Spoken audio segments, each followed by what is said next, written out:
Ito ay kwento ng mag-asawa.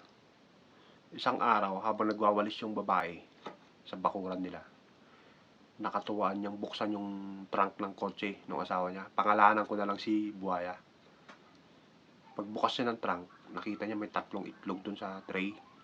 Pag-angat niya ng tray, may nakita siyang pera. Binilang niya ito ngayon. Umabot ng 3,000 piso.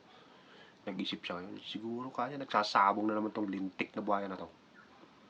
Kaya agad niyang pinuntahan si Buhaya sa kusina. Kinumpronta niya ngayon. Ano tong 3 itlog doon sa tray? Doon sa loob ng trunk ng kotse mo? Ah, yan Han, sabi niya. Sorry Han, kanya ipagtatapat talaga. Ipagtatapat ko na talaga ngayon. Sabi niya, sorry. Yan kasi kanya, tuwing magkakaroon ako ng pagkakasala sa'yo, nilalagyan ko ng itlog yan, sabi niya, yung tray. Natuwa naman yung babae ngayon kasi sa tagal ng pagsasama nila, 3 beses pa lang nagkakasala sa kanya si Buhaya.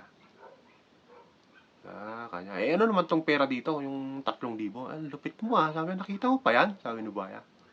Ay, oo. Sabi niya. Eh, sa tuwing mapupuno kasi yung trayhan, sabi niya, binibenta ko yung itlog.